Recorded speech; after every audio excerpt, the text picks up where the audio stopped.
All right, greetings everyone. Welcome to the second part of the video for section 4.6. We're going to continue building on what we talked about in the first video, looking at limits as our inputs go towards positive or negative infinity. Okay, so before we jump into the new types of problems I want to go over, just remind ourselves these theorems that we were looking at in the first part of the video. That told us limits about a certain type of rational function. So you notice here we have that the limit as x goes to infinity of 1 over x to the r, where r can be any number, right? It could be 7, it could be 75, it could be 5. And notice it says rational number, so it could be something like 7 halves, 1 half, something like that. For any of those cases there, the limit as x goes to infinity is going to be 0. And then we have a similar thing that as x goes towards negative infinity, 1 over x to the r also goes to 0. So we'll keep those in mind as we're working through the problems today. All right, so let's look at these. And we're told to use algebraic techniques to find each of these limits here. Now, if you remember in the first video, we talked about kind of two different approaches for these. So one, that's many of you probably would say is the more quick way or the more convenient way, is to look at the leading term in both the numerator and the denominator when we're doing limits of these rational functions like this. So for the first one, looking at the limit as x goes to infinity of this stuff, notice the leading term in both are an x squared. So we could just look at the ratio of the leading terms there. So x squared over a negative x squared, that's going to reduce to negative 1, which tells us that the limit here is probably negative 1. Whoops, that's not a negative 1. There we go. All right, but let's, I want to use that more algebraic technique that we were doing in the previous video. So I'm going to start by rewriting out the limit here. So the limit as x goes to infinity. And then remember, the next thing we want to do is to identify the highest power of the variable in the denominator. So notice that in that case, it is x squared. So what I'm going to do is go through everything in my expression here, every term, and divide it by x squared. So I can do root x over x squared plus x squared over x squared over 2x over x squared, and then minus x squared over x squared, like that.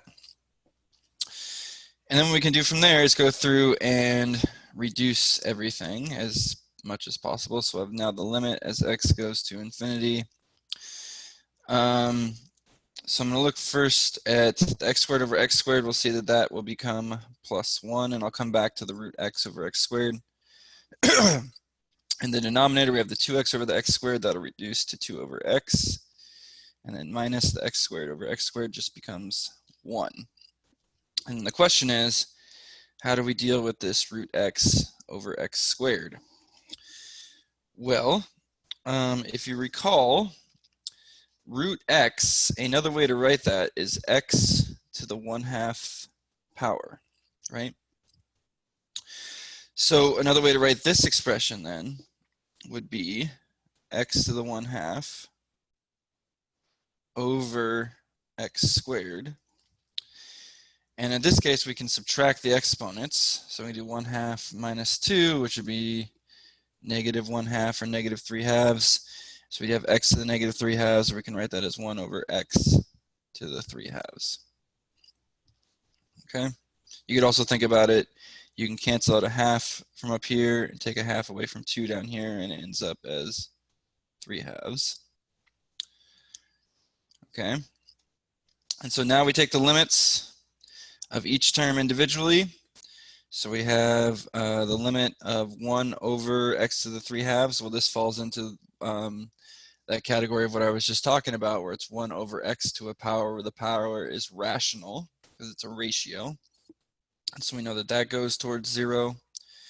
Take the limit of just a +1, that stays as 1. Take the limit of 2 over x, we saw yesterday when we have that, that goes to 0. And then the -1.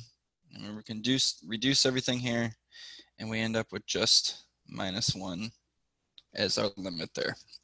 Okay? Aren't you guys glad we did that the long way? Isn't that so much more satisfying than just looking at the ratio of the leading terms? Yeah, I thought you might think that. Okay, let's look at this next one now. So here we have the limit as x goes to infinity of 2x squared plus 1, that whole thing squared, over x minus 1 squared over x squared plus x. And in this case, we can't really just identify the highest power of x, or the variable in the denominator, because notice not everything is multiplied out, right? We might say it's x squared, but if we were going to multiply it by the stuff in here, we'd get something different, and then we just can't divide that by divide the thing on top because it's being squared, right? So we need another approach here. And in this case, we are going to use that idea of looking at ratios of leading terms. And without multiplying this all the way out, we're just going to reason our way through it. What would be the leading term on both the top and the bottom of this rational expression? Well, on the top, we have the 2x squared plus 1 squared. So multiplying that by itself. So thinking about doing 2x squared plus 1 times 2x squared plus 1. Hopefully you guys would agree with me that if we multiply that out, we're going to end up with a 4x to the 4th as our leading term on the top when we multiply the 2x squared and the 2x squared. In the denominator, we have this x minus 1 squared, which if we multiply that out, we'd get that the highest power is an x squared there. And we multiply that by the highest power in this second expression. Hopefully you see we'd end up with an x to the 4th. And so we'd have 4x to the 4th over x to the 4th, which is just going to reduce to 4. So our limit for this one here would just be 4. And that one ends up being a little bit cleaner if we don't go through and divide everything by the highest power in the denominator. All right. Cool. Moving right along, let's look at a couple more examples here.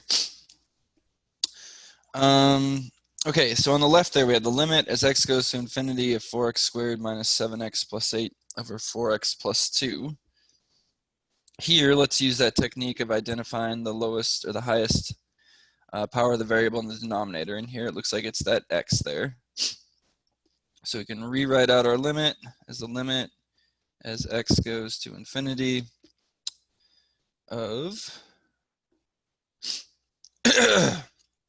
we have 4x squared over x minus 7x over x plus 8 over x. And the denominator will end up with 4x over x plus 2 over x. And then we'll go through and reduce everything as much as we can. So the limit as x goes to infinity of that 4x squared over x is just going to become 4x. The minus 7x over x ends up as minus 7 plus the 8 over x.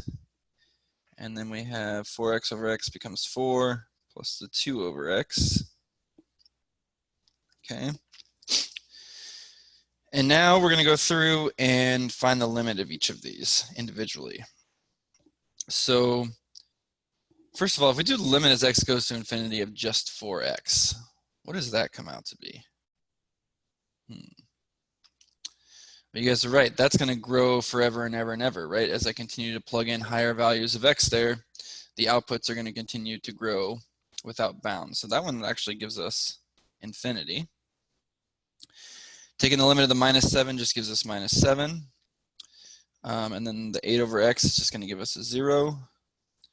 On the bottom, we have the limit as x goes to infinity of just 4, so that'll be 4, plus the 2 over x will give us 0. Okay, and so now we're looking at something like infinity minus 7 plus 0 over 4 plus 0. And let's think about what would happen there. So, You know, infinity is like the largest thing we can get ever, right? We can't actually get it. It's like something we get closer and closer to. We can never actually reach it. Well, if we do that minus 7, does that really reduce that number at all? No, it doesn't, because infinity is so large. So infinity minus 7 is really still infinity. And then dividing it by the 4 down here also is not really going to change much. And so this actually ends up being just infinity, because those other numbers are so small, they're not going to change the infinity. So the answer we get here is infinity.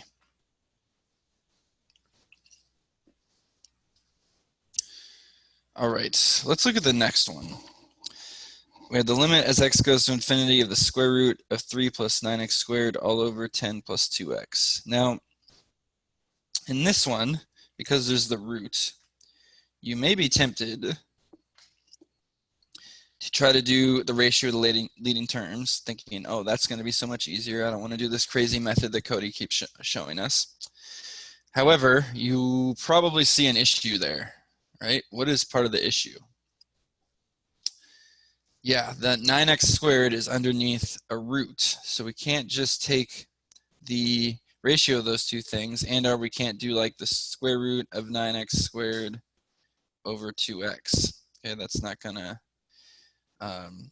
be super helpful for us. So what do we do instead? Well, we're still going to use that technique of identifying the highest power of the variable in the denominator. So here we see that it's an x. And we go through and divide everything by that. So we'll have the limit as x goes to infinity. In the denominator, we'll have 10 over x plus 2x over x. But notice in the numerator, as I mentioned, those things are underneath a root. So I can't just divide each of them individually by an x. So for right now, I'm just going to write that as 3 plus 9x squared, all under the root, divided by the x. And in the denominator, we see that we can reduce that 2x over x. The 10 over x will stay. So we'll have 10 over x plus 2. And then now we have to deal with the top here. And again, the issue here is that the x is not under a root, and the 3 and the 9x squared are. So is there a way we can rewrite that x so that it is something under a root? So something that would be the same as x that is something underneath a root. Well, how about this? What if I make this the square root of x squared? Is that the same thing as x? Let's think about that. If we have the square root of 4 squared, what does that become? It'll be the square root of 16, which then just becomes 4, right? So notice the thing that was being squared under the root, here the 4 ended up as the answer. So if we do square root of x squared, hopefully you'll agree with me, that would be the same as just x.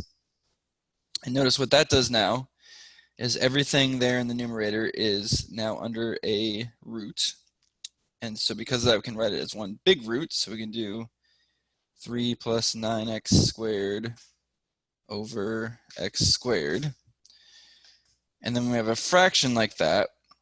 Because the thing on the bottom is a single term, we can actually break that fraction apart. So we can write this as 3 over x squared plus 9x squared over x squared.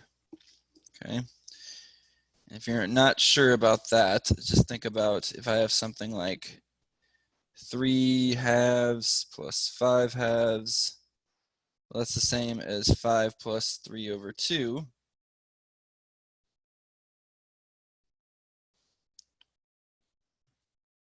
That's the same as 5 plus 3 over 2, right? But you can also go backwards. So 5 plus 3 over 2 is the same as 3 halves plus 5 halves. So that's what I'm doing down here. And notice if we do that, then the x squareds here cancel, and we just have this 3 over x squared here.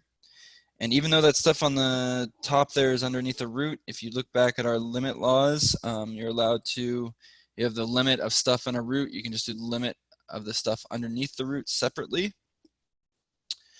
And so if we do that, up on the top there, that 3 over x squared, the limit there is going to become 0.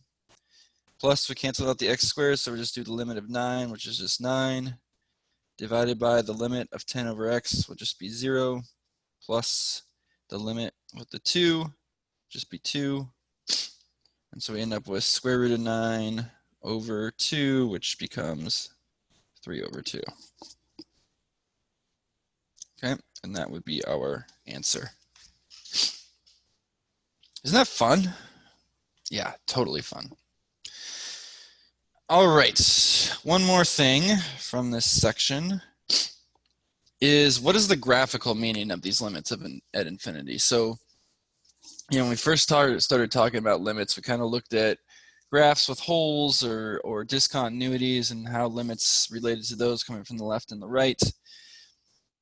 But what about these things when we get limits using infinity? And in particular here, we're talking about when we get a single number, right? If the number comes out to be 4, or if you look back at your notes, hopefully you remember this one, we came out as, whoops, the limit came out to be -1. What does that mean in terms of the graph? And if you're thinking back to pre-calc 1, some of you may already have an answer for this. So let's go to our calculators. So let me clear this stuff off. So if we do the square root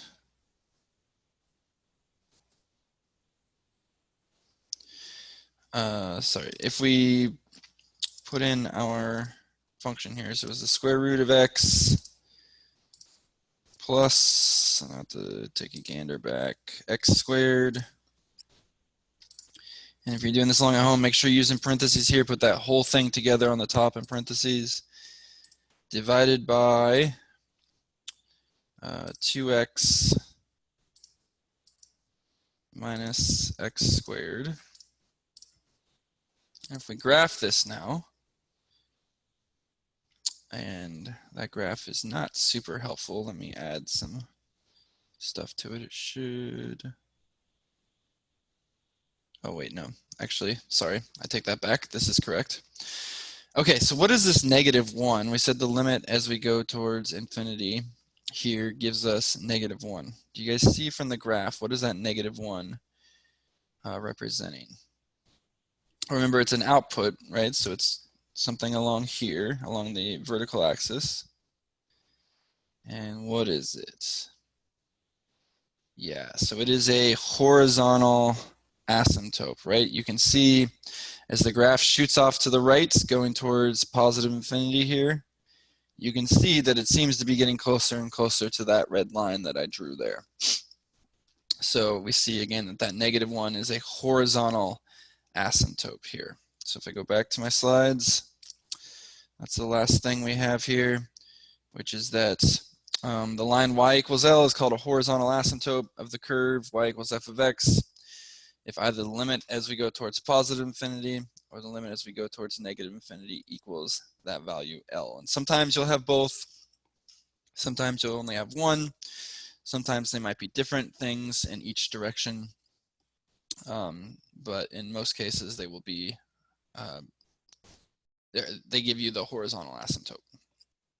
All right, that's all for now. Thanks for watching.